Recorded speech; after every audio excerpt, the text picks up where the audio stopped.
আমরা 4 কারণে জাহান্নামে এসেছি।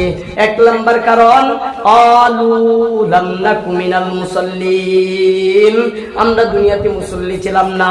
মুসল্লি কাকে বলা হয়? যে 5 ওয়াক্ত নামাজ পড়ে তাকে মুসল্লি বলা হয়। মানে আমরা 5 ওয়াক্ত নামাজ পড়তাম না, নামাজ না পড়ার কারণে আমরা আজকে জাহান্নামে এসেছি। জাহান্নামে যাওয়ার 1 নাম্বার কারণ ক্বালু লাম নাকু মিনাল মুসাল্লিন, আমরা দুনিয়াতে মুসল্লি ছিলাম না, এই জন্যই আজকে আমরা জাহান্নামে এসেছি। 2 নাম্বার কারণ হলো ওয়ালাম নাকু নুতাইমুল মিসকিন, আমরা এতিম এবং মিসকিন গরিবদেরকে আহার দিতাম না, এই জন্যই আমরা জাহান্নামে এসেছি। ওয়া কুন্না নাখুদু মাআল খাইদিন, 3 নাম্বার কারণ হলো সমাজে এমন কিছু লোক ছিল যারা আল্লাহ বিরোধিতা করত, নবী বিরোধিতা করত, তাদের সাথে আমরা সঙ্গ দিতাম, অযথা কথা বলতাম, অনর্থক কথা বলতাম, আর ইসলাম বিরোধী কাজ করতাম, তাদের সাথে আমরা সঙ্গ দিতাম, এই কারণে আজকে আমরা জাহান্নামে এসেছি। ওয়ালাম নাকু নুতাইমুল মিসকিন ওয়া কুন্না নাখুদু মাআল খাইদিন। 4 নাম্বার কারণ হলো ওয়া কুন্না নুকাযযিবু বিয়াউমিদ্দিন। ও জান্নাতীরা শুনিয়া লও, 4 নাম্বার কারণ হলো আমরা জাহান্নামে এসেছি যে আমরা কিয়ামতের কথা বিশ্বাস করতাম না।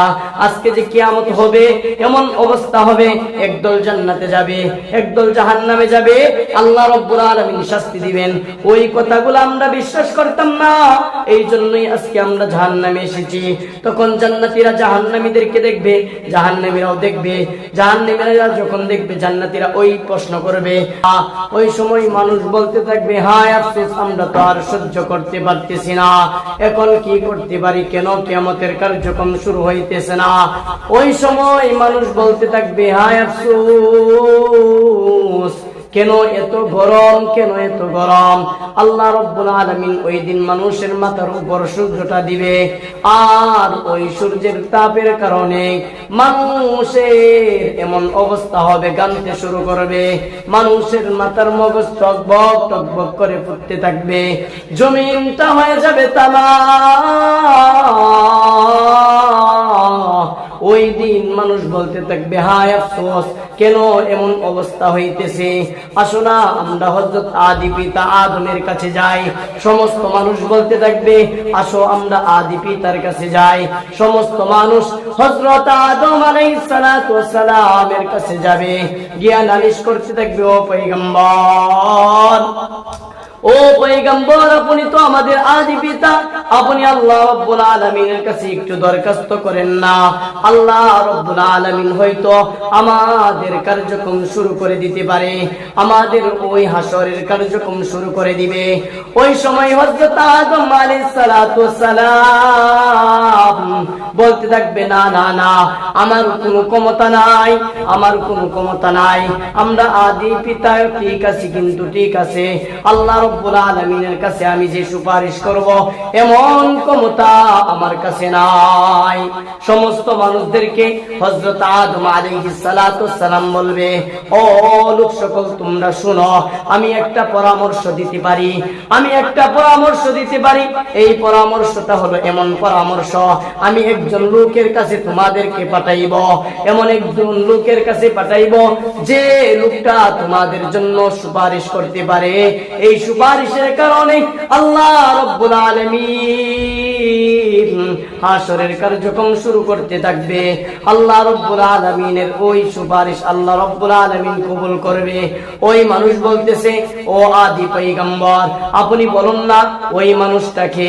সমস্ত মানুষ যখন বলবে, বলার পর হযরত আদম আলাইহিস সালাতু ওয়াস সালাম বলবে শরীয়তের প্রথম নবীকে কি তোমরা চিনো? বলে না, কে শরীয়তের প্রথম নবী? বলবে হযরত নূহ পয়গম্বর আলাইহিস সালাতু ওয়াস সালাম হলো শরীয়তের প্রথম নবী। তোমরা যাও নূহ নবীর কাছে যাও, নূহ নবী হয়তো তোমাদের জন্য সুপারিশ করবে। সুপারিশ করার পর হাসরের কার্যক্রম শুরু হয়ে যাবে। নূহ পয়গম্বর আলাইহিস সালাতু ওয়াস সালাম বলতে থাকবে, ও মানুষ তোমরা আমার কাছে আসছো ঠিক আছে। মানুষ বলবে, ও নূহ পয়গম্বর, আপনি তো শরীয়তের প্রথম নবী ছিলেন, আপনি শরীয়তের প্রথম নবী, আপনি যদি আল্লাহ রাব্বুল আলামিনের কাছে সুপারিশ করেন গো, তাহলে আল্লাহ রাব্বুল আলামিন আমাদের ওই সুপারিশ কবুল করবে।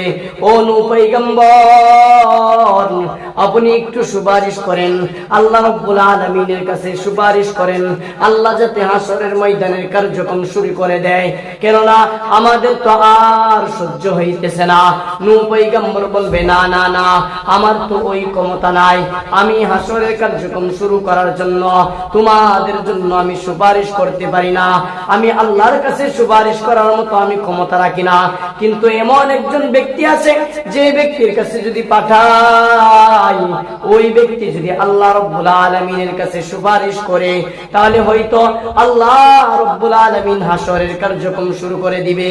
ওই মানুষ বলতে থাকবে, ওই ব্যক্তিটাকে আমাদেরকে বলে দেন।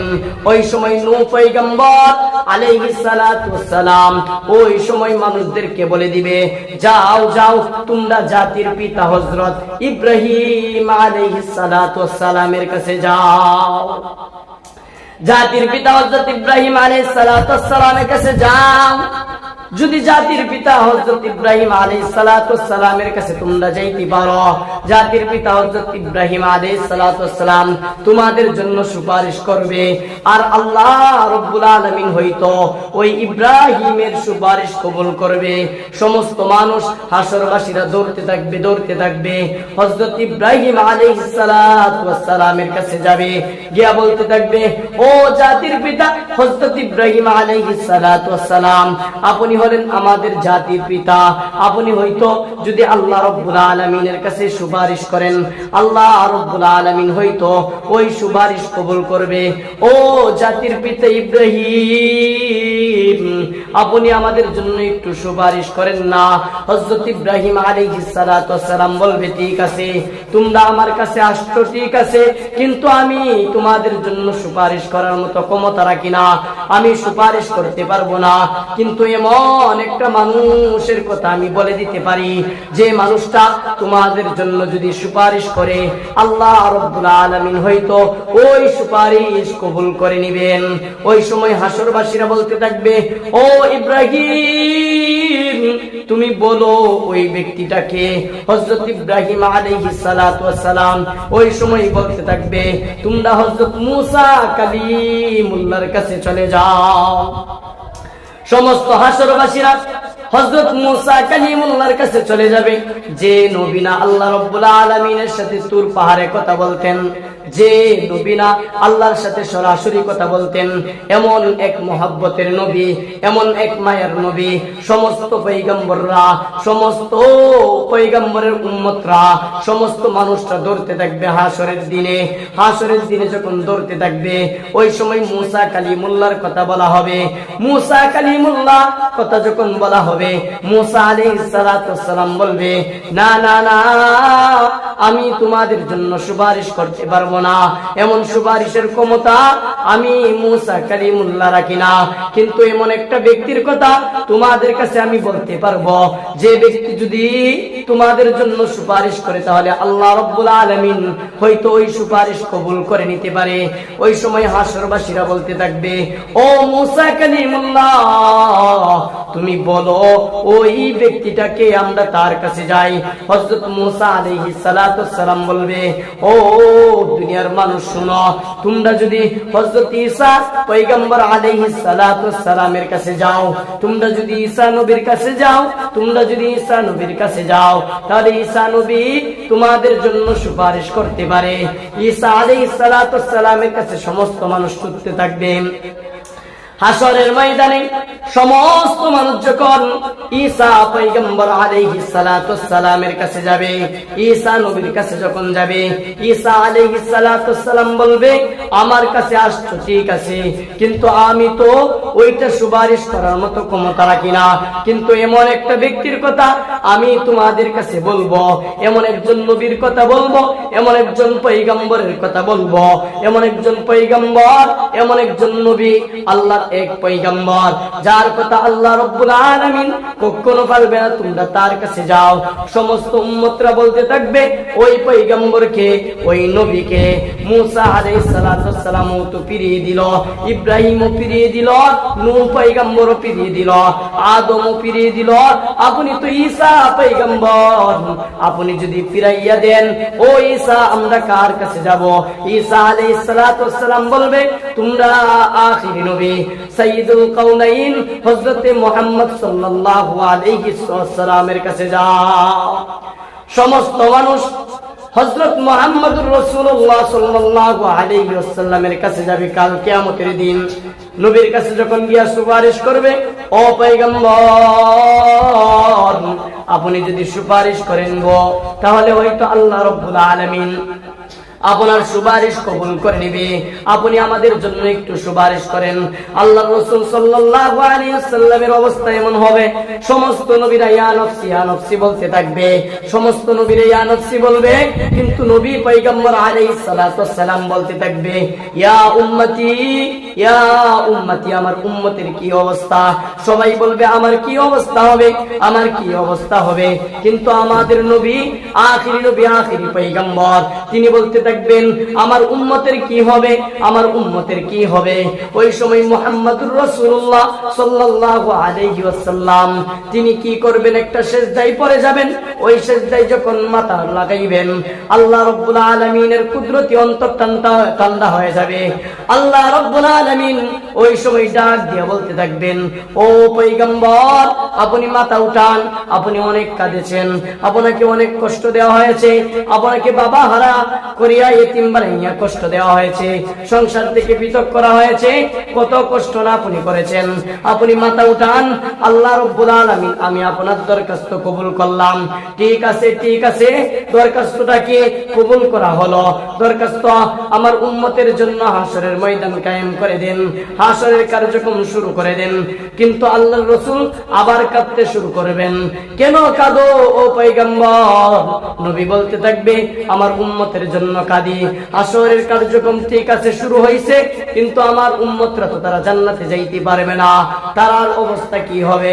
আল্লাহ রাব্বুল আলামিন বলে ও পয়গম্বর আপনার উম্মতের জন্য সার দেওয়া হয়েছে। কোন ব্যক্তি যদি যাররা পরিমাণ ঈমান নিয়ে আসতে পারে, তাহলে আমি ওই ব্যক্তিটাকেও জান্নাতে দিব, কিন্তু তার যত কাজ আছে, খারাপ কাজ আছে, ওই খারাপ কাজের শাস্তি তাকে ভোগ করে আমি তাকে জান্নাতে দিব। ওই সময় রাসূল সাল্লাল্লাহু আলাইহি ওয়াসাল্লামের সুপারিশ কবুল করা হবে, হাসরের ময়দান কায়েম হয়ে যাবে। হাসরের ময়দান যখন কায়েম হয়ে যাবে, আল্লাহ রাব্বুল আলামিন অর্ডার করবেন তুমি একটা জন্তুকে নিয়ে আসো। একজন ফেরেশতাকে বলবে একটা জন্তু আনার পর ওই জন্তুটাকে জবাই করা হবে। আল্লাহ সমস্ত হাসরবাসীদেরকে বলতে থাকবে ও হাসরবাসীরা কেন তোমরা এমন ভাবে তাকায় আছো? তোমরা কি দেখছো আমি কি জবাই করছি? সমস্ত হাসরবাসীরা বলবে হ্যাঁ আপনি একটা বস্তুকে জবাই করেছেন। বলে না না না, আজকে থেকে আমি এটা মৃত্যুকে জবাই করে দিলাম। যারা জান্নাতে যাবে চিরস্থায়ী জান্নাতে থাকবে, তারা আর কোনোদিন মৃত্যু হবে না। যারা জাহান্নামে যাবে চিরস্থায়ী জাহান্নামে থাকবে, তারা আর কোনোদিন মৃত্যু হবে না। আজকে আমি তোমাদের সামনে আমি মৃত্যুকে জবাই করে দিলাম, আর কোনোদিন মৃত্যুবরণ করবে না, কোনো মানুষ মৃত্যুবরণ করবে না। জান্নাতীরা জান্নাতে থাকবে চিরকাল, মৃত্যুবরণ করবে না। জাহান্নামীরা জাহান্নামে থাকবে চিরকাল, মৃত্যুবরণ করবে না। ওই সময় কি অবস্থা হবে? জান্নাতীরা জাহান্নামীদেরকে দেখবে, জাহান্নামীরা জান্নাতীদেরকে দেখবে।